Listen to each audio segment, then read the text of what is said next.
आपके साथ Usman news cafe में मैं और मेरी टीम कहेंगे आपको खुश आमदीद जनाब। A very very happy good morning to all of you. आप जहाँ जहाँ बैठे हैं अपने अपने टीवी सेट्स ऑन कर लीजिए, क्योंकि आज हम आपके साथ मौजूद हैं और आज क्या ला रहे हैं शायद आप सबको उस चीज़ की बेहद ज़रूरत है। ज़रूरत तो शायद हर ज़ीरो इंसान को होती है कि वो अपने आप को किस तरह मॉडिफाई करे, ज़माने के साथ साथ कैसे लेके चले और अपने अंदर कितनी बर्दाश्त की क़ुव्वत उसमें आनी चाहिए।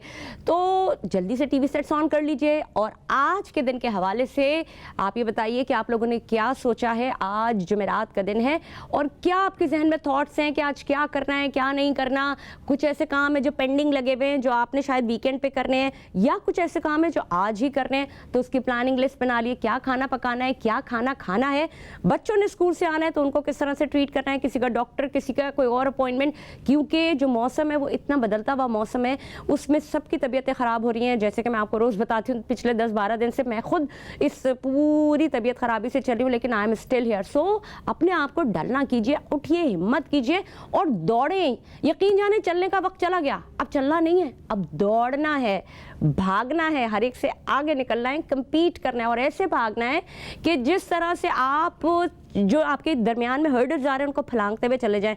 आपका मकसद सामने होना चाहिए, आपकी ज़िंदगी की मंजिल होनी चाहिए। तो आप, और ऐसा नहीं होता कि आप जी थोड़े से ओल्ड लोग हैं तो आपने सोच रहे कि नहीं अब हमारा काम जो है वो घर बैठना है और अब हमारा काम सिर्फ तनकीदें करना है, या अब हमारा काम नो, इसको प्रोडक्टिव बनाइए। चाहे कैसे भी, जो आपके एल्डरली जो आपके घर में लोग हैं उनको कोई ना कोई एक्टिविटी दीजिए, उनको कुछ भी कीजिए, चाहे उनको उनके दोस्त यारों में उनको बैठने का मौका दीजिए।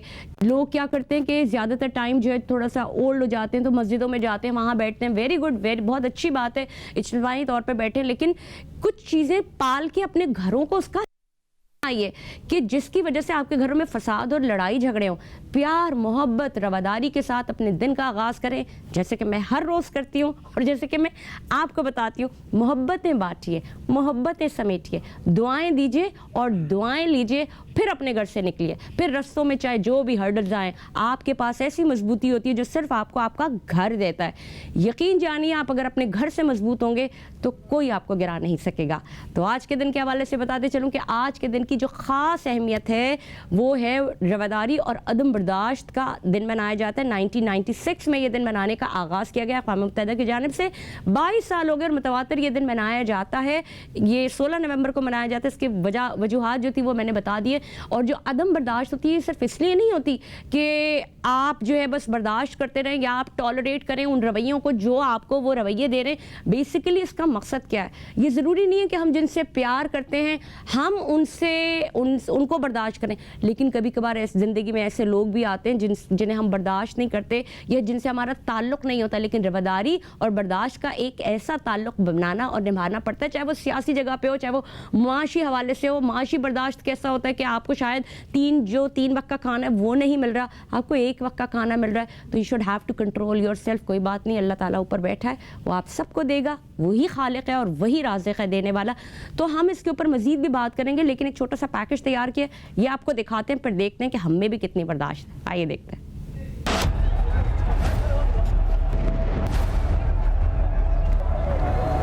बर्दाश्त का आलमी दिन दुनिया के लिए ये पैगाम लेकर तुलू होता है कि भाईचारे, बाहमी एहतराम और इज्तिमाई बर्दाश्त को फ़रोग़ दिया जाए। आज की जदीद दुनिया में इनफरादी और इज्तिमाई मामलात बर्दाश्त के ज़रिए ही हल किए जा सकते हैं। ये ठीक है कि माजी के मुकाबले में आज की दुनिया में मादा परस्ती और मुख्तलिफ माशरती और माशी दबाव पहले से ज़्यादा हो चुके हैं।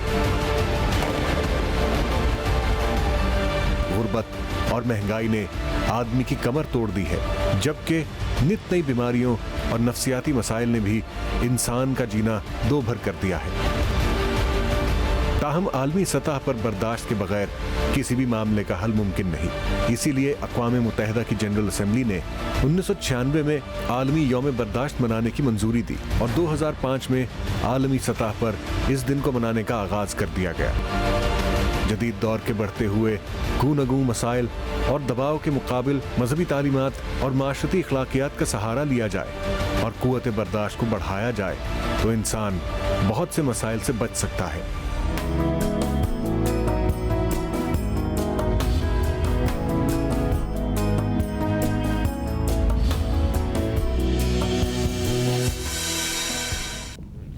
जनाब पैकेज तो आपने देख लिया। हम रवादारी की बात करें, हम अदम बर्दाश्त की बात करें, क्या ये हमारे रवैयों में या हमारे अंदर मौजूद है? क्या हम अपने बच्चों की जब तरबियत करते हैं या जब वो छोटे होते हैं, क्या हम उन्हें सिखाते हैं? लेकिन हमारे यहाँ से मुझे ऐसा लगता है कि इसके ऊपर कभी काम ही नहीं किया गया।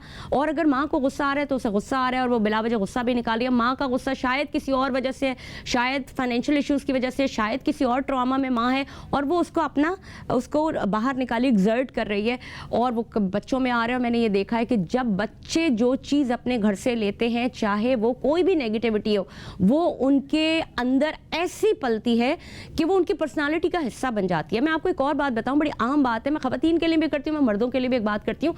जो रिश्ते निभाना है, अल्लाह ताला के नबी का फरमान है कि जो रिश्ते निभाता है वो जन्नती होता है। रिश्ते निभाने का मतलब आपको पता है कि आप अपने इर्द गिर्द के माहौल में जब आप रिश्ते निभा रहे होते हैं, वहाँ आपको धोखे भी मिलते हैं, आपको फरेब भी मिलता है, धोखा मिलता है, बार बार धोखा मिलता है, बार बार धोखा मिलता है, लेकिन आप उससे नबरत आजमा हो रहे होते हैं। आप खैर करते जाते हैं, आप खैर करते रहते हैं, लेकिन आपको खैर नहीं मिलती, आपको तकलीफ़ मिलती है, आपको बर्दाश्त के साथ आप उसको लेके चल रहे होते हैं, वो जन्नती होते हैं। लेकिन मैं आपको बताती हूँ कि ये जो जब आप रिश्ते निभा रहे होते हैं और जब आप खैर बांट रहे होते हैं और आपको धोखे मिल रहे होते हैं, यकीन जानिए उसके नतीजे में जो विजडम और कैपेसिटी आपके पास आती है ना, वो शायद आपको कोई भी नहीं सिखाता। वो ऐसी एक मोटिवेशनल आपके अंदर एक पावर आती है और एक ऐसी विजडम आपके ऊपर आती है कि आपको दुनिया का कोई भी बड़े से बड़ा डॉक्टर, बड़े से बड़ा साइकोलॉजिस्ट, बड़े से बड़ा साइकियाट्रिस्ट आपको नहीं सिखा सकता। कोई इसका गुरु नहीं है, आप खुद अपने गुरु होते हैं। अपनी ग्रूमिंग करने के लिए आप खुद अपने गुरु होते हैं, लेकिन चाहत होनी चाहिए। अल्लाह ताला हिदायत भी उन्हीं को देते हैं जो हिदायत मांगता है। बाकी तो सारे लोग घूम रहे होते हैं, हम दुआ करते हैं अल्लाह ताला इसको ठीक कर दे, अल्लाह ताला उसको ठीक कर दे, अल्लाह ताला उसने हमारे साथ ऐसा किया, उसने हमारे साथ ऐसा किया। हम अपने लिए क्यों नहीं हिदायत मांगते? तो we should have to hear to improve. हमें अपनी ज़िंदगियाँ ठीक बेहतर करनी है। लेकिन इसके साथ साथ मैं आपको एक और अहम बात जो इसकी जानिब मैंने आना है वो तो मैं आपको बताऊंगी। लेकिन FATF का इजलास हुआ जिसमें भारत को मनी लॉन्ड्रिंग केस के हवाले से उनके ऊपर जो एक इंक्वायरी बिठा दी गई है, क्या होगा क्या नहीं होगा। जो बहुत सारे 2018 से ये सिलसिला चल रहा था और ये केस दोबारा से खुला है, सामने आया है। आप देखें कि भारी मनी लॉन्ड्रिंग की बात की जा रही है, देखते हैं कि क्या होता है। खुशाइन बात अगर पेट्रोल के हवाले से करूँ कि 2 रुपये 4 पैसे पेट्रोल की कीमत में कमी हुई है और डीजल के ऊपर 6 रुपये 47 पैसे की कमी हुई है। तो बात जहां खुशी की होती है वो खुशी की भी होती है, लेकिन खुशी की बात उस वक्त ज़्यादा होगी जब इसके ऊपर एक बहुत बड़ा जो हमें रिलीफ मिलेगा। लेकिन हम दुआ कर सकते हैं कि ये रिलीफ अल्लाह करे इसमें आए और हमें ये हमारी कौम को, हमारे लोगों को ये रिलीफ मिले। लेकिन शायद हुकूमत के हाथ भी कहीं ना कहीं बंधे होते हैं। हम में भी अदम बर्दाश्त और जो रवादारी का जो सलूक है वो करना पड़ता है। लेकिन उन लोगों का क्या करें जो इस वक्त माशी और माशरती हालात में इस कदर कसमा पुरसी की ज़िंदगी गुजार रहे हैं कि जिसका हमें कोई सलूशन नज़र नहीं आता। मेरे साथ मेरे बहुत ही खूबसूरत मेहमान, वैसे तो पेशे के लिहाज से वकील हैं और बहुत ही काबिल वकील हैं, लेकिन आज मैंने इनको इसलिए बुलाया यहाँ पे कि कानूनी लिहाज से भी और अदम बर्दाश्त जो वर्ल्ड टॉलरेंस डे उसके ऊपर हम बात कर सकें। अस्सलाम वालेकुम ज़ियाद साहब, कैसे हैं आप? ठीक ठाक हैं, खैरियत से? बर्दाश्त से बैठे हैं आपके मतलब इतनी बर्दाश्त नहीं बोल रही थी, बर्दाश्त हो रहा। तो सर ये हम सबसे पहले माशरे की जाने आते हैं। ये जो अभी सूरत हाल हम माशी जो अपने मुल्क में देखते हैं और सियासी, हम घरों पे तो बाद में आएंगे, क्या ये तरबियत भी घरों से ही होती है ना? ये जो तरबियत का फुकदान है, क्या ये वजूहात इसकी हैं या ये कि चाहे आप कोई जान पहचान हो ना हो, आपका लेवल जो है वो एक बड़ा एक जिसको कहना चाहिए कि एक हम न्यूट्रल सा होना चाहिए? देखें, सबसे पहले तो मैं आई रियली अप्रिशिएट कि आपने जो अभी इंट्रोडक्शन दिया, बड़ा ऐसा लग रहा था आप किताब पढ़ रही हैं और उसमें किताब के अल्फाज को इस्तेमाल कर रही हैं, लेकिन मैं देख रहा हूँ कि आपके सामने कुछ भी नहीं है। So I really appreciate you on this, और ख़ास तौर पे आपके चैनल को भी कि उन्होंने इस इशू को, ऐसे डेज़ को मनाना इज़ वेरी वेरी इंपॉर्टेंट। और मैं समझता हूँ कि आज के दिन के हवाले से जब ये पूरी दुनिया इनटॉलरेंट हुई है, हम सब बहुत अफसरदा हैं। रोज़ाना जो हम देख रहे हैं जो पैलेस्टाइन में हो रहा है, गाज़ा में, और जो बाकी जगहों पे जो वॉर्स हैं, सारी चीज़ें हो रही हैं, ये सारे क्या है? ये सारा अदम बर्दाश्त ही है। और ये इतना अफसरदा है हम लोग हैं कि हमें समझ नहीं आ रहा कि कहाँ जाएं, क्या करें। लोग अल्लाह से दुआएं मांग रहे हैं, खुद कुछ कर नहीं पा रहे, हुकूमतें कुछ नहीं कर पा रही, हुकूमतों के अपने कॉम्प्रोमाइज़ हैं, और जो जुल्म हो रहा है वहाँ पे, जो वॉर क्राइम्स हो रहे हैं, और जो हालात हैं कि हॉस्पिटल्स को उन्होंने पक्का निशाना बनाया हुआ है, उन्होंने स्कूल्स को निशाना बनाया हुआ है, रेफ्यूजी कैंप्स को निशाना बनाया हुआ है। I think it's too much. हम जो कुछ देखें, जो आप बीज बोओगे वही काटेंगे। वही काटेंगे। अगर आप गंदम बोएंगे तो फिर आप मकई नहीं काट सकते। तो गंदम बोएंगे तो गंदम ही निकलेगा। तो जो आज बोया जा रहा है, जो इजराइल और इजराइल के साथ खड़े हुए जो भी ममालिक हैं जो इतना नेकेडली सपोर्ट कर रहे हैं, I never saw in my life कि इतने नेकेड हो जाएं। मैं कभी सोच भी नहीं सकता था, मेरी सोच ही खत्म हो गई है कि ये सुपर पावर्स को या जो बड़े मुल्क हैं इनको क्या हो गया। मुझे लग रहा है वो भी ब्रेकअप की तरफ जाएंगे जो हालात हैं। अल्लाह का निज़ाम है ये इस तरह से कि मैं इसके ऊपर आपकी जानिब दोबारा आऊंगी। मैं अपने नाज़रीन को ज़रा गाज़ा की जो करंट सूरत हाल है उस हवाले से बताती चलूँ, चूँकि बात निकली है तो मैं बताती चलूँ कि इस वक्त जो हालात हैं, अभी मैं सिर्फ पिछले 2 दिन के हवाले से बात कर रही हूँ, 200 से ज़्यादा ऊपर लोग मजीद शहीद हो चुके हैं और फिगर करीबन 14,000 के करीब और उससे भी ऊपर पहुंच चुका है। ये तो वो फिगर हैं जो रिपोर्ट किए जा रहे हैं। अंदर खाने न जाने कितने लोग शहीद हो चुके हैं और कितने लोग जख्मी हैं, इसकी तो कोई तादाद ही नहीं है। इस वक्त उन्होंने जिन हॉस्पिटल को सील किया है, मैं आपको बताऊं कि जो इसराइली थे उन्होंने क्रैकडाउन किया हॉस्पिटल्स के ऊपर और उन्होंने ये नहीं देखा, उनका ख्याल ये था कि यरगमालियों को इन हॉस्पिटल्स में छुपाया हुआ है और उन्होंने उस वक्त जो बच्चे इंक्यूबेटर में थे या कुछ बच्चे ऐसे थे जो जिनको फौरी जो असेसमेंट की ज़रूरत होती है उनको बाहर निकाल के फेंक दिया सड़कों पर और उसके बाद अंदर से कुछ ना निकला। तो जुल्म की ऐसी इंतहा है, जुल्म की इतनी इंतहा, क्या इसके ऊपर जो हमारे जो टॉलरेंस लेवल है, हम सिर्फ दुआ कर सकते हैं, हम सिर्फ उनके लिए जो तहनीयत पैगाम है वो दे सकते हैं। तो क्या टॉलरेंस का ये लेवल है या ये कि जो जितने मुस्लिम ममालिक हैं उनका एक पूरा एक अरब लीग बैठी और सारी बातचीत हुई, बहुत सारे लोगों ने उनका साथ दिया, नहीं साथ दिया तो सऊदी अरब ने जी अगेंस्ट हो गया। सऊदी अरब ने कहा कि नहीं जी वो जो है इन सारे जो सैंक्शन लगाए उसको वो पैरवी नहीं करेगा, ना अमान, ना मोरक्को, ना बहरीन। तो हम मुसलमान हैं, हम किसके साथ खड़े हैं, हम क्या बात कर रहे हैं, हम एटलीस्ट मुंह से तो उस बात की सरजनिश कर सकते हैं। लेकिन हमारा ही सिलसिला चलता रहेगा और हमारे पास फिर वही बात आ जाती है कि हम रवादारी और आदम बर्दाश्त की बात कर रहे हैं, लेकिन हमें थोड़ा सा बर्दाश्त करना पड़ेगा। किस चीज़ के लिए हमें बर्दाश्त करना पड़ेगा? हमें बर्दाश्त करना पड़ेगा एक छोटा सा वक्फा। आप कहीं नहीं जाइएगा क्योंकि हम बात कर रहे हैं फिर आदम बर्दाश्त की।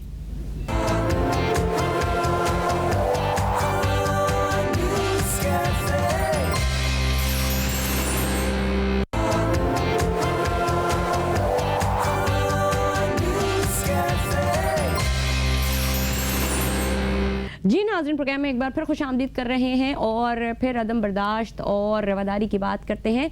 हम मौजूद हैं यहाँ पे, ज़ियावान साहब मौजूद हैं। ज़िया साहब, आप बता रहे थे गाज़ा के हवाले से, पैलेस्टीन, इज़राइल के हवाले से, इज़राइल में अदम बर्दाश्त नहीं है, बर्दाश्त नहीं कर सकता, या फ़लस्तीन को थोड़ी सी अपने अंदर रवादारी पैदा करनी होगी, या कोई बीच का ऐसा रास्ता, क्योंकि हम जो पूरे दुनिया में देख रहे हैं कोई साथ नहीं दे रहा। देखें, हिस्टोरिकली अगर आप देखें तो जितने भी जूस थे वो कैसे पैलेस्टाइन में आए। ये जब मुख्तलिफ मुल्कों से निकले और इनको निकाला गया बाकायदा, क्योंकि इनका जो अभी तक का जो रवैया रहा है ओवरऑल वो बहुत ही ऑफेंसिव रहा है और इन्होंने सीखा नहीं है। गो के इन्होंने 2-3 जो हिटलर की जो वर्ल्ड वॉर 2 में जो कुछ हुआ उसके बाद उन्होंने, अगर आप कभी वॉशिंगटन या कहीं और भी 2-3 जगहों पे मैसोनियन म्यूजियम है जहाँ पे इन्होंने अपने जो कत्लेआम को इन्होंने एक्सपोज करने की कोशिश की और वो सारे पॉलिटिशियंस को जाके देखना चाहिए, लेकिन उन्होंने खुद कुछ नहीं सीखा उससे। उन्होंने खुद उससे कुछ नहीं सीखा कि जब आप वहाँ जाते हैं तो वो बताते हैं कि वॉर की वजह से ये होता है और वो खुद वही काम कर रहे हैं। देखें, ये नहते लोगों के खिलाफ एक वॉर है। आप हमास को एक स्टेज वो मतलब हवा बना के और बोलें कि भाई वो हमें सारा कुछ कर रहे हैं, तो बात ये है कि थ्रू आउट अगर आप ये देखें कि जो सुपर पावर्स हैं उन्होंने इस नेशन को क्रिएट, आपको पता है ये फ़लस्तीनियों ने इनको पनाह दी थी। अच्छा, ये पैलेस्टाइन स्टेट है जो सारी जो उन्होंने कब्जा किया हुआ है सारा, वो तो क्योंकि इनके पास पूरी दुनिया में इनके पास स्पेस नहीं मिला। इवन ये इस्तांबुल भी गए, वहां से भी निकाले गए मुख्तलिफ जगहों पे, तो फाइनली ये इन्होंने एंड अप किया यहाँ पे। और यहाँ की जो बाकी बहुत ये बाकायदा ये एक थॉट्स के साथ इसको बनाया गया। और फिर बाद में ये सोल्यूशन निकाला कि 2 स्टेट होनी चाहिए, एक पैलेस्टाइन और एक इजराइल। ठीक है। उस पे पूरी दुनिया कहती तो है कि ये होना चाहिए, हाँ। लेकिन करने के लिए तैयार नहीं है। और ख़ासतौर पे जो सुपर पावर्स उनके साथ जो बिजनेस वो करते हैं, जहाँ पे उनका थिंक टैंक है, वो सारे इसके जिम्मेदार हैं। और ये जो वॉर क्राइम हो रहे हैं, ये वॉर क्राइम को ख़त्म, मतलब इसको दबना नहीं चाहिए, ये जो क्राइम करने वाले लोग हैं। हाँ। क्योंकि जब आप रवांडा के फलाने फलाने सूडान के बाकी लोगों पे आप वारंट निकाल के आप उनके साथ करते हैं, ये तो नेकेड जो है ना वो है इंटॉलरेंस का जो है ना, ये आज के level दिन है के ये हवाले से आज के देखें, बात ये है कि जो इंटॉलरेंस है वो ये स्टेट स्पॉन्सर्ड भी होते हैं। अच्छा, मेजॉरिटी जो इंटॉलरेंस आपको पूरी दुनिया में नजर आती है वो स्टेट स्पॉन्सर्ड सीरियस इंजीनियर्ड होता है। इंजीनियर्ड होते हैं। अच्छा। और उसके पीछे बहुत ज़्यादा साजिशें होती हैं। आप देखें अफ्रीका को देख लें कि वो ट्राइब्स आपस में लड़ रहे होते हैं, तो ये क्रिएट किए जाते हैं। अच्छा। हालांकि वो दोस्ती भी कर सकते हैं, वो दो मिल के भी रह सकते हैं, हार्मनी के साथ भी रह सकते हैं। और ये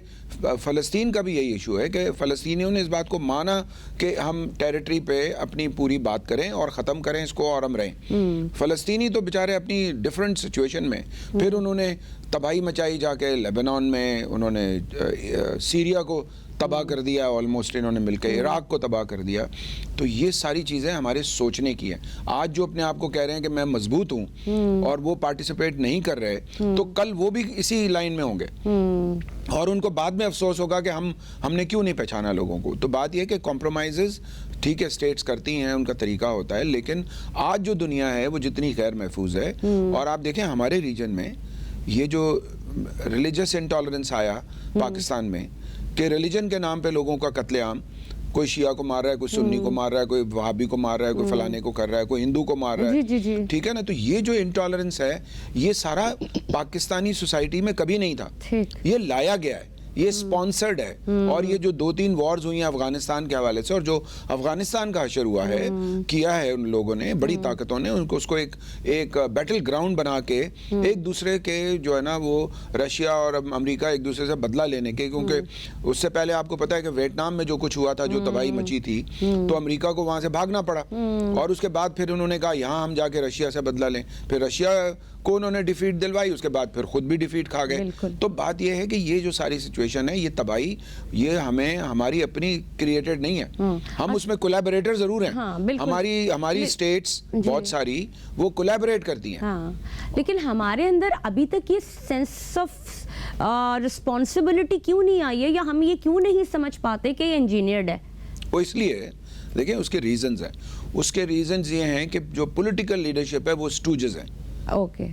जब पॉलिटिकल लीडर स्टूजेस हों और रियल लीडरशिप ना पनप सके, आपको पता है कि ज़िया-उल हक के मार्शल लॉ के बाद पाकिस्तान में पॉलिटिकल लीडरशिप जो एक ट्रेनिंग सेंटर होता था, कि जिसमें स्टूडेंट यूनियन होती थी, ट्रेड यूनियन होती थी, जहाँ से ग्रास रूट से लीडरशिप निकलती थी। आप लोगों ने तो उसी जमाने में पढ़ा। वो खत्म हो गया। हाँ। वो खत्म हो गया। अब क्या है, टाइकून्स के बच्चे जो है पार्लियामेंट में जाते हैं। अब जो है बड़े लीडरों के बच्चे, उनकी पूरी फैमिली, मौरूसी सियासत चल रही है, मौरूसी सियासत है। तो बेसिकली, और फिर पॉलिटिकल पार्टी का मतलब एक इंस्टीट्यूशन होता है, यहाँ शख्सियतें, यहाँ पॉलिटिकल पार्टी नाम की कोई चीज मुझे तो नजर नहीं आती।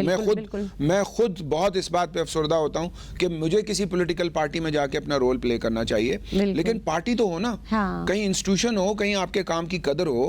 अगर आपने वहां जाके भी उनकी चीजों पर तनकीद करके ऑपोजिशन में बैठना है, तो क्यों जाएंगे? तो टॉलरेंस का लेवल आप देखें, जो पिछले ये 6-7 सालों में, 8 सालों में पॉलिटिकली हमारे यहाँ इंटॉलरेंट बिहेवियर आया है। पॉलिटिकल लीडर्स ने जिस तरह की गाली गलौज, जिस तरह की गंदी ज़बान इस्तेमाल होती रही है, ये सारा इंटॉलरेंस है। अच्छा, मुझे ज़िया साहब एक बात बताइए, ये तो आपने एक सियासी और माशरती हम जो इक़दार है उसके हवाले से बात करें, अगर आप किसी को सही बात भी बोलें ना, किसी को किसी का काम भी बता दें बहुत प्यार से, बहुत आगे से वो आपको वो जवाब दे रहा होता है कि मतलब ऐसा क्यों होता है?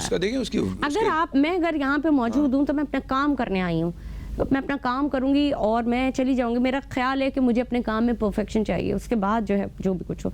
लेकिन आखिर वजह क्या होती है? अब दुनिया में किसी को भी अगर आप घर में आपके जो आपके हाउस हेल्प है, आप उनको अगर ये बता दें कि जी यहाँ से ये, तो क्यों उनके रवैये इस तरह के? देखिए, मुझे जो लगता है कि हमारे जो हालात हैं पाकिस्तान के, उसमें इंटॉलरेंस बढ़ क्यों रहा है, उसके रीज़न ये है कि हमारे माशी हालात ठीक नहीं है। ठीक है।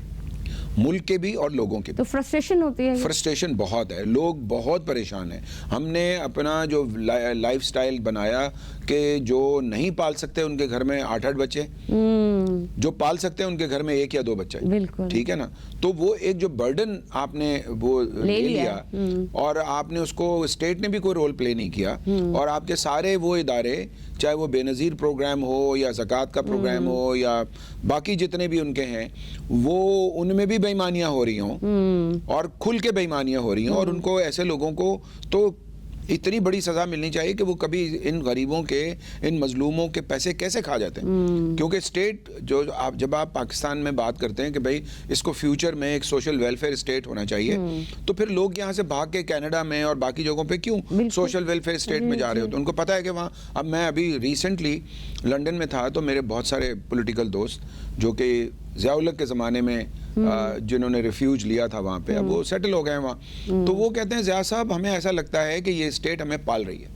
बोला आपको पता नहीं है कि मेरे पास अभी जो ट्रैवल कार्ड है, आपको पता है ट्रैवल बहुत एक्सपेंसिव है लंदन में जी, तो उनको कार्ड दिए हुए आप पूरे फ्री कार्ड है, ठीक है ना, एक एज के बाद। फिर इसके अलावा उनको घर, जिस घर में वो एज अ टेनेंट रहे और मिनिमम वो देते थे, बाद में वो उनको दे देते हैं। अच्छा, ठीक है ना। तो इस तरह की चीजों में वो कह रहे थे कि हमें तो इन्होंने पाला है और अभी तक पाल रहे हैं, हम यहाँ बहुत खुश हैं, लेकिन हम चाहते हैं कि पाकिस्तान में भी हम जो है ना ये ऐसी चीजें देखें। लेकिन पाकिस्तान में कैसे होगा?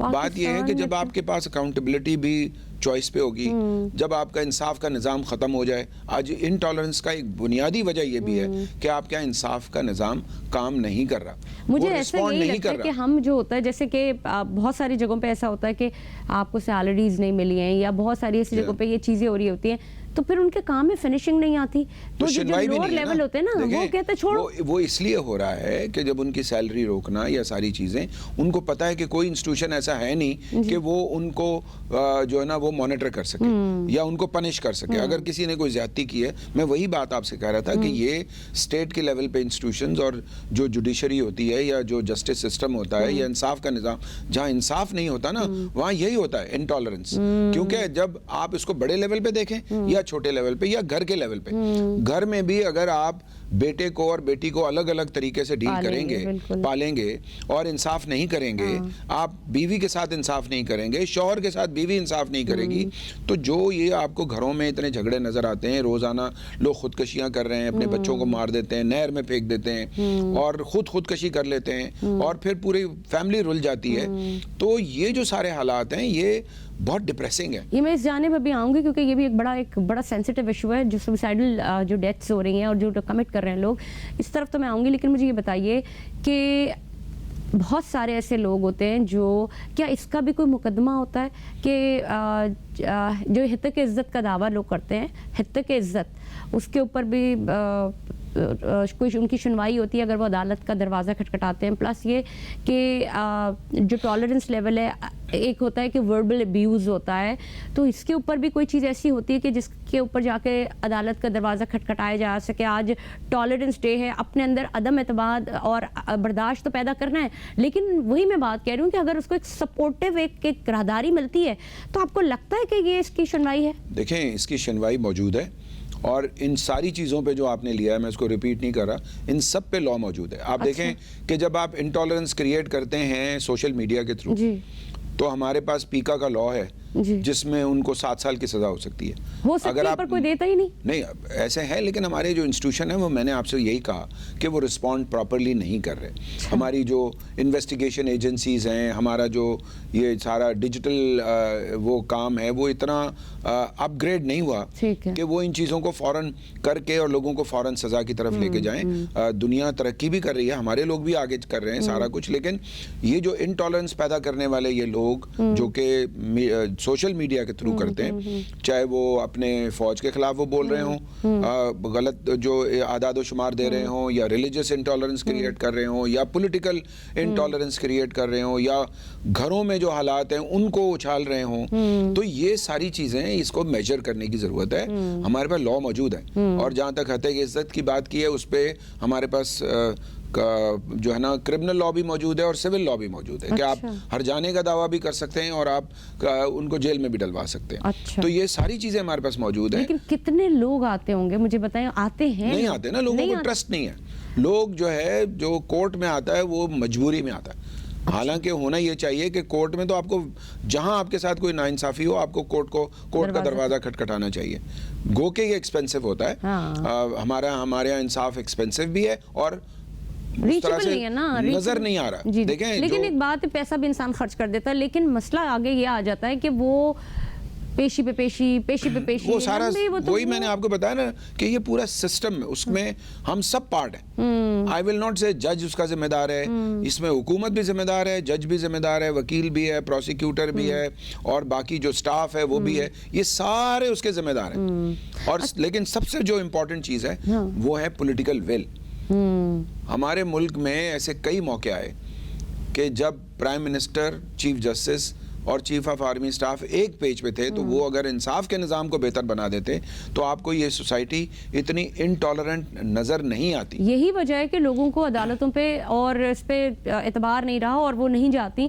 मुझे ये भी कहिएगा कि आप इतने सारे केसेस कर रहे होते, मैं कब से जानती हूँ, आपके टीवी शोज़ भी मैंने देखे जिसमें इंसाफ के ऊपर और टॉलरेंस के ऊपर बड़े बड़े ड्रामे प्लेज मैंने देखे। मुझे बताएं जो केसेस आपके पास आते हैं उसमें से किस तरह के केसेस ज़्यादा आते हैं? जब इंटॉलरेंट होता है कोई बंदा तभी ज़्यादतियाँ होती हैं और भी जो भी कुछ होता है, तो उन केसेस का कोई सद्देबाप करने वाला कुछ होता है, उनका कोई रिजल्ट आता है? देखें, बड़ा अफसरदा सा माहौल है। मैं लोगों को डिप्रेस नहीं करना चाहता मॉर्निंग में, लेकिन होप्स भी होती हैं और काम करने वाले भी होते हैं। लेकिन बात यह है कि जो मेरे पास जिस तरह के केस आते हैं, क्योंकि मेरा फोकस ज़्यादातर वायलेंस अगेंस्ट वुमेन, चिल्ड्रन और ओवरऑल इस तरह की चीज़ें, उसमें मेजॉरिटी जो ख़वातीन और बच्चे आ रहे होते हैं उनके साथ घरों में तशद्दुद होता है। वरना कोई औरत भी ना डिवोर्स के लिए नहीं जाएगी। कोई 1%, आधा % होंगे कि जो शौक में कहें कि जी मुझे डिवोर्स चाहिए। हाँ, लेकिन मेजॉरिटी औरत अपना घर नहीं छोड़ना चाहती। और मर्दों में अगर जरा सा बर्दाश्त आ जाए कि वो जो है बजाय इसके कि अपनी सारे दिन की जो उनकी थकन, उनकी फ्रस्ट्रेशन, उनका नुकसान नफा जो भी है वो लाके घर में उतारें, अगर वो थोड़ा अपने आप को कंट्रोल कर लें और सुन लें। देखें, जो टॉलरेंस का एक जो की मैं घर के हवाले से बताऊं कि अगर मियाँ और बीवी बैठ के पूरी बात कर लें, डायलॉग कर लें, कम्युनिकेशन वो नहीं है। वो तो है ही नहीं। बच्चों के साथ बाप का या माँ का कम्युनिकेशन नहीं है। अगर ये कम्युनिकेशन क्रिएट हो जाए, सोच लें कि हमने दिन में 2 घंटे जरूर बैठ के चाय पीनी है, बात करनी है, हर इशू पे बात करनी है, ठीक है ना, और एक दूसरे की बेइज्जती नहीं करनी है, तो मैं समझता हूँ हर घर में आपको सुकून नजर आएगा। क्योंकि गुर्बत में भी लोग रहने के लिए तैयार हैं। मैं बहुत सारे हजारों ऐसे लोगों को जानता हूँ कि अगर उनको दिन में एक टाइम भी खाना मिले और अगर मोहब्बत मिले तो ये तो मेरा ईमान है कि आप चटनी रोटी खाएं, चाहे जो स्पाउसेस होते हैं, जो कपल्स होते हैं, चटनी रोटी खाएं, उनके पेट को कोई नहीं देख रहा, लेकिन जो उनको देख रहे होते हैं वो प्यार और मोहब्बत होता है। अगर उससे रहें तो ना कोई लड़की ना कोई लड़का, मुझे ऐसा लगता है कि वो प्यार मोहब्बत तो आपको उस जगह पे नहीं लेके जाता। बात फिर अगेन वहीं आ जाती है कि अब जो आपने एक लेवल बताया मर्द हजरात के हवाले से अगर मैं बात करूं कि तो मर्द का कोई भी ट्रॉमा होता है जो बाहर होता है, या फर्ज कर लें कि कुछ ऐसी चीज़ें होती हैं जो रिटायरमेंट की चीज़ें होती हैं, मर्द को एक फोर्स रिटायरमेंट होती है, एक फोर्स आपकी जॉब छूट गई या कुछ भी आपके साथ हुआ, आप बज़ाहिर अपने आप को ये शो कर रहे हैं कि नहीं जी आई एम ओके और आप उसके बाद जो है वो अपने घर वालों के साथ ये होता है, करते हैं, बहुत मिसबिहेव करते हैं, बहुत मिसबिहेव करते हैं। उनका ज़ाहिर है कि देखें ये इंसानी जुबिल्लत है कि जब आप टेंशन में होंगे तो आप किसी भी कमज़ोर चीज़ पे अपना गुस्सा उतारेंगे और तो, जो कमज़ोर ना हो उस पर भी उतारेंगे। उन पे नहीं करते, उनके साथ तो सीधे रहते हैं। नहीं, वो मैंने बड़ी एक अच्छी बात आपने शायद मेरी वो देखी भी होगी, उसमें ये नाज़रीन आपको बताते चलूं कि जो जो कमज़ोर के ऊपर जुल्म करता है ना वो बेवकूफ़ होता है, और जो अपने से जो ऊपर होते हैं उन लोगों के ऊपर जुल्म करते हैं वो उससे बड़ा बेवकूफ़ होता है, और जो सबसे बेहतर इंसान होता है वो लड़ता ही नहीं है। तो ये जो एक हमारा एक सिस्टम है ना, हम इसको फॉलो नहीं करते हैं बेसिकली। अगर कोई जिसको अल्लाह ताला ने कमज़ोर बनाया है या आपको दिखाया है कमज़ोर है, लेकिन वो आपसे ताकतवर है, आप उसको ठहरने नहीं देते। एम आई राइट? सही है, बिल्कुल ठीक। तो फिर इसको किस तरह से ये भी तो टॉलरेंस का एक लेवल है ना? देखिए ना, बात ये है, अगर आप अभी फिर मैं दोबारा उस तरफ जाऊंगा कि जो गाजा को जिस तरह घेरने के बाद ये मुसलसल कई सालों से जो वहाँ हालात बन रहे थे और जो जू सेटलमेंट बना रहे थे उनकी ज़मीन पे, और जो झगड़े रोज़ाना वो लोगों की इज़्ज़तों से खेलना, उनको मार देना, उनके साथ तशद्दुद करना, तो ज़ाहिर है वो लोग कहते हैं ना कि तंग आमद जंग आमद, कि जब आदमी तंग आ जाता है तो जंग के लिए तैयार होता है, चाहे कितना भी मजबूत सामने कोई ना हो। और उन्होंने जो एक अटैक किया, जो हालात रोज़ाना के थे, तो वो ये उन्होंने इजराइल की माइट तोड़ दी, उनका माइट तोड़ दिया, जिसको कहते थे कि हमें कोई वो नहीं कर सकता, नुकसान नहीं पहुंचा सकता। और वो सारे कंट्रीज को डरा रहे थे, सऊदी अरब को, यूएई को, फलाने को कि भाई हम सबसे ताकतवर हैं, लिहाजा हमसे आपने, अब वो यूएस मतलब जो है वो यही करवा रहे थे कि उनका आपस में कॉम्प्रोमाइज़ कराए, उनको प्रोडक्ट बेचनी है अपनी। हाँ, वो जैसे बॉयकॉट कर दिया ना नाज़रीन, हम सारे लोग मिलके बॉयकॉट का हिस्सा तो बनते हैं और मजम्मती बयान तो देते हैं, लेकिन इवन ये हमें सब लोगों के साथ मिलके हमें कहाँ पे प्रोटेस्ट करना है और कहाँ पे अपना जो एहतजाज है वो रिकॉर्ड कराना है, ताकि जो बेहतरी आ सके गाजा में जो कुछ निहत्ते फ़लस्तीनियों के साथ आ रहा है उसके ऊपर तो हम बात करेंगे। लेकिन प्रोग्राम का सिलसिला जारी है, लेकिन वक्त तो एक मुख्तसर से वक्फे का, आप कहीं नहीं जाइएगा क्योंकि हम आपको बता रहे हैं आज बहुत अहम बातें। बर्दाश्त कीजिए, अपने अंदर जज्बा पैदा कीजिए रवादारी का, मोहब्बत का और प्यार का।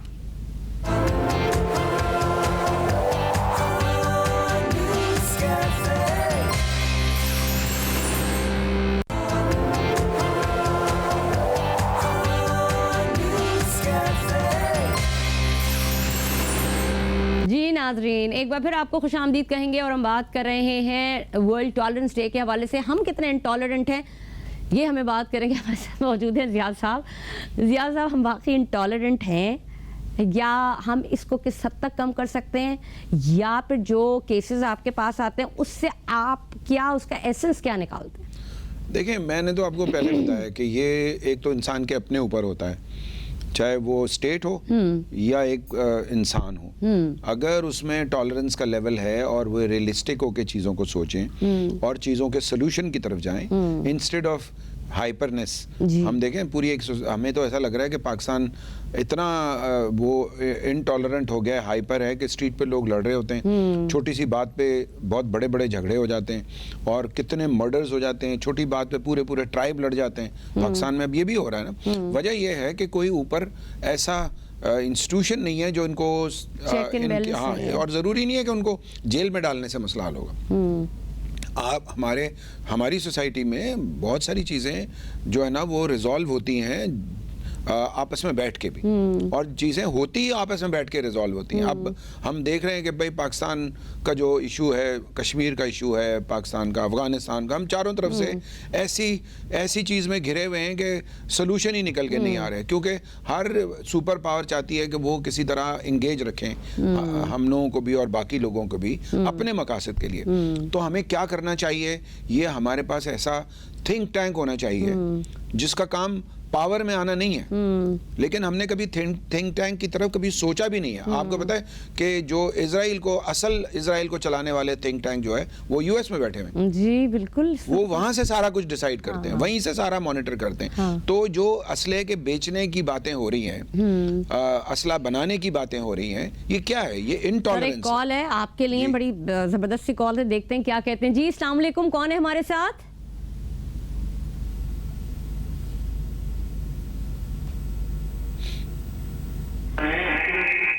मुझे आवाज नहीं आ रही है बेहतर तौर पे।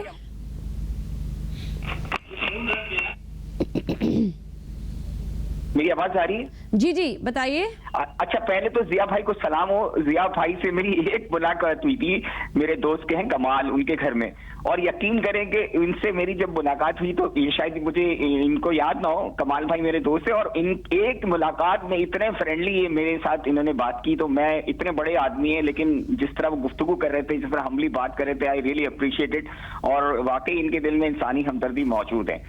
तो जिया भाई को सलाम हो। और जिया भाई मेरा जो क्वेश्चन है ना, क्योंकि टाइम मुख्तसर होता है, मैं आपसे सवाल करना चाहता हूं कि देखें हमारे यहाँ दुनिया भर के अंदर जो लॉ इंप्लीमेंट होते हैं ना, तो लोगों के मिजाज उस तरह बन जाते हैं, ट्रैफिक के लॉज हों, बाहर के लॉज हों, क्यूज हों। हमारे यहाँ हमारा तो मिजाज ही वो बनता नहीं है। हमें पता है 10 रुपए में कानून बिक जाता है, तो हम सिग्नल भी तोड़ देते हैं सब कुछ, और वही हम लोग जाके यूएई में, यूके में फ्रॉम द डे फर्स्ट हमें पता होता है कि यहाँ कितना आपको सख्त जुर्माना भरना पड़ेगा, तो हम सीधे हो जाते हैं। तो आपके ख्याल में जब लॉ इंप्लीमेंट होते हैं तो मिजाज भी लोगों को उसी तरह बन रहे होते हैं? एक तो ये चीज। दूसरी चीज ये है कि हमारे माशरे में जो डिवाइड हो चुका है, एक डिवाइड ऐसा हो चुका है कि कोई यानी मुख्तलिफ किस्म के डिवीजन लोगों ने पैदा कर दिए, जो क्रिएट कर दिए सिर्फ अपने जाती सियासी मफादात के लिए। अब अगर हम जो जलसा कर रहे हैं, अगर फलस्तीन के लिए कर रहे हैं, तो हमारा मतलब उनको, सॉरी टू से, हमारा मकसद अपनी जो ना पॉलिटिकल माइलेज बढ़ाना होता है।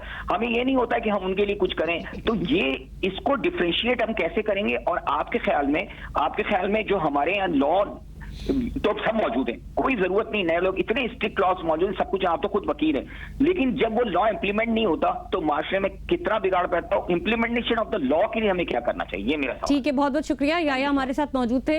जिया साहब, याया से भी बर्दाश्त नहीं हुआ, उन्होंने आपको देखा, और दो तरह की होते हैं ना, एक पॉजिटिव टॉलरेंस होती है और एक नेगेटिव, जिसे हम इंटॉलरेंस कहते हैं। तो माशाल्लाह देखें, उन्होंने देखा और उन्होंने जो 2-3 सवाल किए, उन्होंने मेरी मेजबानी का हक ले लिया, तो मैं तो आपकी तरफ डाल दूंगी। नहीं याया साहब, वालेकुम अस्सलाम। आप बहुत अच्छे इंसान हैं, मेरी आपसे मुलाकात मुझे याद है, और जो आपने बात की है मैं समझता हूँ कि बहुत ही इम्पोर्टेंट बात आपने की है। हम जो बात कर रहे थे यही कर रहे थे कि जब आपका जो मैकेनिज़्म ख़त्म हो जाता है, जैसे आपने बताया कि इंटरनेशनल लॉ भी हैं, लोकल लॉज भी हैं, यही रोना है कि इंटरनेशनल लॉ मौजूद हैं कि वॉर क्राइम में जो लोग इन्वॉल्व होंगे उनके लिए क्या सज़ाएं हैं और उनके लिए क्या करना चाहिए। लेकिन मुश्किल ये है कि ये, जैसे आपने बताया कि इज़राइल को भी पता है कि उसको कुछ नहीं होगा क्योंकि उसके पीछे सारी सुपर पावर्स हैं, और वो बहुत नेकेडली, ये तो इतना नेकेड है, मैं समझता हूँ कि मैंने अपनी लाइफ में इतनी नेकेड जो है सपोर्ट देखी नहीं है कि वेस्टर्न वर्ल्ड ने जिस तरह उसको नेकेडली इज़राइल को सपोर्ट किया है। वो एक इंस्टांस ये ले रहे हैं कि ये जो हमास है ये वो हैं जो है वो टेररिस्ट हैं, जबकि आपको पता है कि उर्दुगान ने जो टर्की के प्रेसिडेंट हैं, उन्होंने कहा कि ये फ्रीडम फाइटर हैं, ये अपनी ज़मीन के लिए लड़ रहे हैं, अपनी इज़्ज़त के लिए लड़ रहे हैं। तो बात ये, अभी तो एक डिबेट है, लेकिन मैं आपको बताऊं कि जब यूएन में सिक्योरिटी काउंसिल में जो चीज़ें आईं और जिस तरह से उसको इन्होंने वीटो किया है और जिस तरह नेकेडली सपोर्ट किया है, और अब मैं देख रहा था कि कल यूके की पार्लियामेंट में जो कुछ हुआ है वो भी बहुत नेकेड चीज़ें सामने आई हैं। तो ये वर्ल्ड जो है चेंज हो रही है। आप ये नहीं समझें कि अभी वो बहुत पावरफुल नज़र आ रहे हैं, ये कोलैप्स भी करने में 2 मिनट लगेंगे। तो बात ये है कि ये जो हालात हैं ये इसी वजह से हैं कि इंटरनेशनल जो लॉज हैं और इंटरनेशनल कवेनेंट्स हैं, प्रोटोकॉल्स हैं, और यूएन के जो प्रोटोकॉल्स हैं जिस पे सारे नेशंस ने एग्री किया और वो उससे डिसएग्री कर रहे हैं। और यही हाल हमारे मुल्क में भी है कि सारे लॉ मौजूद हैं, इंसाफ का निज़ाम एक तरह कुछ मौजूद है, लेकिन उसके बावजूद लोग उसको तोड़ने के लिए तैयार रहते हैं। तो जब ये सारा कुछ हो रहा हो तो आप क्या समझते हैं कि फिर अनार्की नहीं होगी तो क्या होगा? अगर आप रूल ऑफ लॉ को मेंटेन नहीं करेंगे, बड़ी गाड़ी को आप कभी नहीं रोकेंगे और मोटरसाइकिल वालों को रोड के हर वक्त इंटरव्यू कर रहे होते हैं और उनसे पैसे निकाल रहे होते हैं। तो बात यह है कि ये तो हर लेवल पे होना चाहिए ना। जिया साहब, ये तो आवा ही बिगड़ा हुआ है ना। आपको मैं क्या बताऊं, मैंने क्या क्या चीजें देखी है। गरीब का एक लेवल जो है वो अलग तरह का है, अमीर का एक लेवल है वो अलग तरह का है, उनको सपोर्ट करने वाले लोगों का लेवल अलग तरह का है, गरीब को देखने वालों का लेवल अलग तरह का है। एक मोटरसाइकिल पे या कोई गरीब जा रहा है, उसके अंदर उसने किसी की नई चमचमाती गाड़ी देखी, उसने पैन खुरच दिया। What is this? ये मैंने अपनी आंखों से देखा है। चलो जी कोई बात नहीं, ये कर दिया।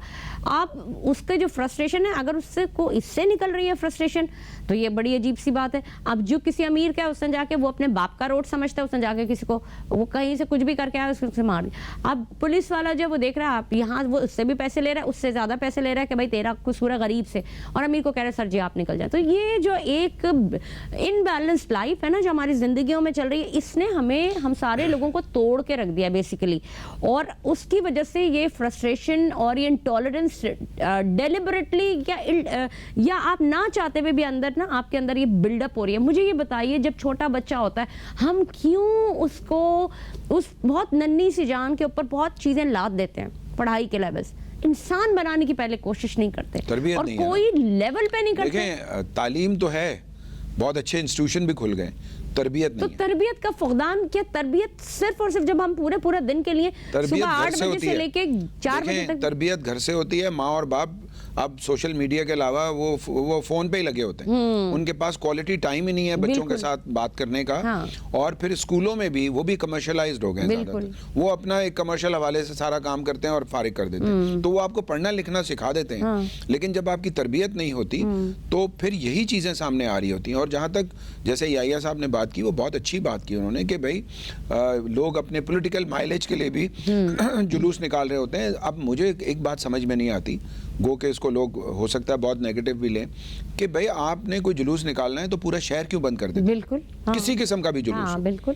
भाई मजदूर बेचारा काम से चला जाता है, जो रोजाना कमाने वाला आदमी है, उसकी बेरोजगारी का हाल आप देखें, हालात पाकिस्तान के माशी ऐसे हैं। तो ये जो जुलूस के जो तरीके हैं, अब जैसे अब मैं देखता हूँ कि कई मुल्कों में उन्होंने अपने वो हाइड पार्क्स बनाए हुए हैं, जाएं आप जो कुछ भी आपने वहाँ करना है।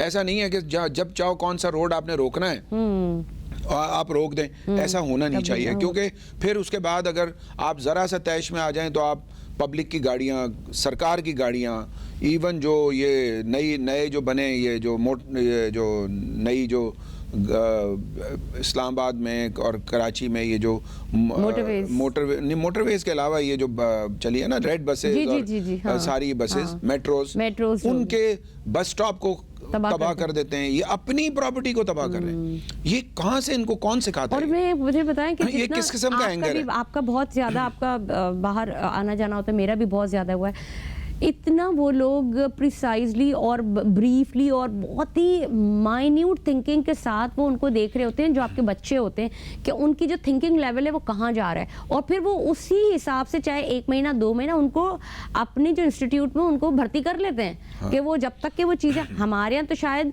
मुझे लगता है कि वो जो हम कहते हैं कि जी इसको डिप्रेशन है, इसको एंजाइटी, हर यहाँ का पाकिस्तान के हर बंदे को, चाहे वो बच्चा है, चाहे वो बड़ा है, चाहे वो बूढ़ा है, वो एंजाइटी और डिप्रेशन में हमारे तो लेवल ही है। उसकी रीज़न घर के अलावा भी है कि आपकी जो स्टेट है, आपकी जो गवर्नमेंट है, वो ऐसी अपॉर्चुनिटीज़ क्रिएट नहीं कर रही नौजवानों के लिए। हमारे मुल्क में नौजवानों की तादाद बहुत ज़्यादा है। आप तालीम भी ले लें, आप ग्रेजुएट हो जाएं, डबल ग्रेजुएट हो जाएं, मास्टर्स कर लें, आपको सिफारिश के बगैर और पैसे दिए बगैर सरकार में नौकरी नहीं मिलेगी। और ख़ास तौर पे हमारे सूबे में जो कुछ हुआ, तो बात यह है कि जो हालात ये इस तरह के हों तो फ्रस्ट्रेशन का लेवल बढ़ जाता है। आपको पता है कि हर गली के नुक्कड़ पे जो 20-25 नौजवान हर वक्त बैठे होते हैं और वो फ्रस्ट्रेशन के लेवल से आगे बढ़ जाते हैं, तो वो बॉम्ब शेल्स हैं।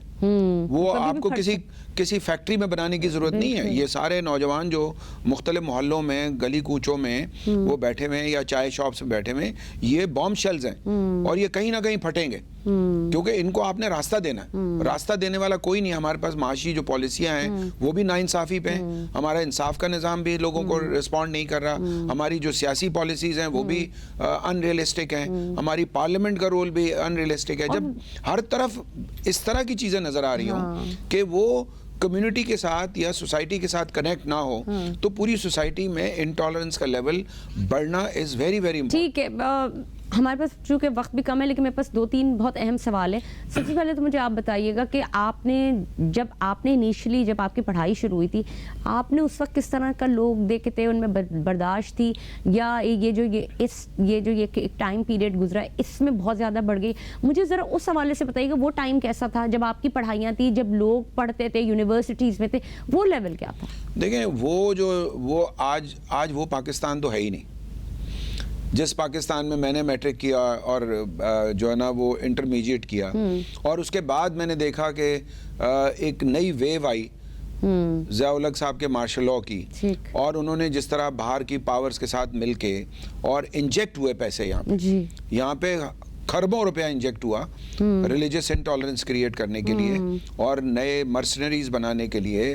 कभी उनको मुजाहिदीन कहते थे, कभी उनको टेररिस्ट कह दें, वही लोग जो के। तो वो जो पाकिस्तान है वो बाद का पाकिस्तान है। अच्छा। हमारा जो स्टूडेंट लाइफ का पाकिस्तान था और मार्शल लॉ से पहले ज़िया-उल-हक के, वो डिफरेंट पाकिस्तान था। उसमें खेतों में, खलियानों में, हर जगह पे ये नहीं था जिस तरह के अभी हमें नज़र आता है कि औरतों, बच्चों और उनके साथ जो बिहेवियर्स हैं और जिस तरह हम बटे हुए हैं। उस वक्त पॉलिटिकल बातें होती थी, वहाँ नज़रियाती सियासत होती थी। अच्छा, ठीक। वो ज़िया-उल-हक के बाद ऐसे इंजेक्शन लगे हैं कि नज़रियाती सियासत ख़त्म हो गई। अब मुझे बता दें कौन सी पॉलिटिकल पार्टी है जिसका कोई नज़रिया हो, उसका मंशूर हो, वो बोलें कि जी हम लेफ्ट हैं, राइट हैं, सेंटर में हैं, कहाँ पे हैं। यहाँ तो पाकिस्तान में तो कोई ऐसी पॉलिटिकल पार्टी हमें नजर नहीं आती। बर्दाश्त की बात अगर मैं कर रही थी तो वही इसी उसकी रीजन यही है, क्योंकि आपका जब मकसद खत्म हो जाए, स्टेबिलिटी होती है ना और सिर्फ पावर में आना मकसूद है, पावर को होल्ड करना मकसूद है, बगैर किसी चीज के सोचे हुए, किसी प्रोसेस के रूल ऑफ लॉ लाने की कौन सी पॉलिटिकल पार्टी अभी तक कोशिश करी। अब मुझे ये चीज बताइए कि हम टॉलरेंस की तो बात किए जा रहे हैं, टॉलरेंस का एक लेवल है, कहाँ तक बर्दाश्त करना चाहिए? ये मैं अभी इसका एंटी क्वेश्चन है। यानी आपके पास बहुत लोग आते होंगे जो अपने मसाइल तो ये भी इसकी एक जड़ है ना कि टॉलरेंस का भी तो कोई लेवल होगा। हम डे मना रहे हैं तो उसके अगर एंटी बात करनी है, मतलब टॉलरेंस का मतलब ये तो नहीं आप गड़ जाएं जमीन में, मर जाएं, आप दफन हो जाएं। नहीं, उसका देखें, उसके भी मैंने मेरा ख्याल है उस पर भी बात की थी कि जब ये पैलेस्टाइन पे जितना जुल्म हो रहा है, मैं घरेलू बात कर रही हूं, लेकिन मैं बता रहा हूँ कि जब जुल्म बढ़ जाता है तो फिर बगावत रिस्पॉन्ड करते हैं। जी बिल्कुल। घरों में भी ऐसे ही होता है। ये सारे वही फॉर्मूले हैं कि घर में भी अगर आप तशद्दुद अपना, अब मेरे पास बहुत सारे ऐसे केसेस के ऐसे फोन्स आते हैं जो घरों में अपनी बीवियों को ताला लगा के जाते हैं, ठीक है ना, उसको फोन नहीं देते, उसको माँ बाप से नहीं मिलने देते, उसको ये भी टॉलरेंस है ना। एक लेवल पे जाके फिर वो फटती है, फिर वो बोलेगी मैंने रहना ही नहीं है इसके साथ, और फिर जब वो निकलेगी तो आप तो खुद जलील तो होंगे ही, वो फिर उसने कहना है कि मैंने रहना ही नहीं है। तो बात ये है कि ये जो हर चीज का, हर एक्शन का रिएक्शन है। बच्चों का अगर लेवल देखें तो? बच्चों को भी देखें, अगर बच्चे माँ बाप को हर वक्त देखें लड़ रहे हो, तशद्दुद चल रहा हो घर के अंदर, माँ पिट रही हो बच्चे के सामने, तो कहाँ तक बच्चा वो फौरन, आपको पता है कि ये रिसर्च है कि 0 से लेके 4 इयर्स तक जो बच्चा देख रहा होता है वो फ्यूचर में उसकी पर्सनालिटी रिफ्लेक्ट करती है। 0 से, अच्छा, 0 से 4 तक, पैदाइश से 4 साल तक जो बच्चा घर में देख रहा है वो रिफ्लेक्ट करेगा। हाँ, तो बात यह है कि ये जो सारे फॉर्मूले हैं ये हमें समझने की जरूरत है कि हम जो कुछ आज बो रहे हैं वही काटेंगे। बिल्कुल, बहुत बहुत शुक्रिया आपका प्रोग्राम में तशरीफ आवरी का। जैसे कि नाज़रीन मैंने आपको बताया कि अदम बर्दाश्त और रवादारी का जो सलूक है वो इसलिए नहीं किया जाता, अपने आप को बेहतर बनाने के लिए। और यहाँ ये बात बड़ी अहम है, मैं हमेशा जिक्र भी करती हूँ कि इंसानों को अपने ऊपर काम करने और अपने ऊपर अपनी तरबियत करने की बहुत ज़्यादा ज़रूरत है। और ये दिन हम क्यों मना रहे हैं, हमारे दिन बनाने का मकसद क्या है? क्योंकि जो चीज़ें हमारी ज़िंदगियों से निकलती जा रही हैं तब हमें वो दिन याद दिलाए जाते हैं, हम उन दिनों को मनाते हैं ताकि आपको बता सकें। और आज का शो भी सिर्फ इसी इन्फॉर्मेशन के लिए था कि अपने आप को रीट्यून करें, अपनी ज़िंदगी को, अगर अपने घर बचाने या अपने ख़ानदानों को बचाना है तो अपने आप से प्यार कीजिए, बर्दाश्त कीजिए और मोहब्बत के साथ अपने घरों से निकले, अपने घरों को आबाद कीजिए, ना कि उनको तबाह बर्बाद कर दीजिए। तो नाज़रीन ये तो था आज का हमारा प्रोग्राम। कल आपसे फिर मुलाकात होगी किसी नए मौजू के साथ। इसी सेट पर आप देखते रहिए न्यूज़ कैफ़े और मुझे मेरी टीम को दीजिएगा इजाज़त। पाकिस्तान जिंदाबाद।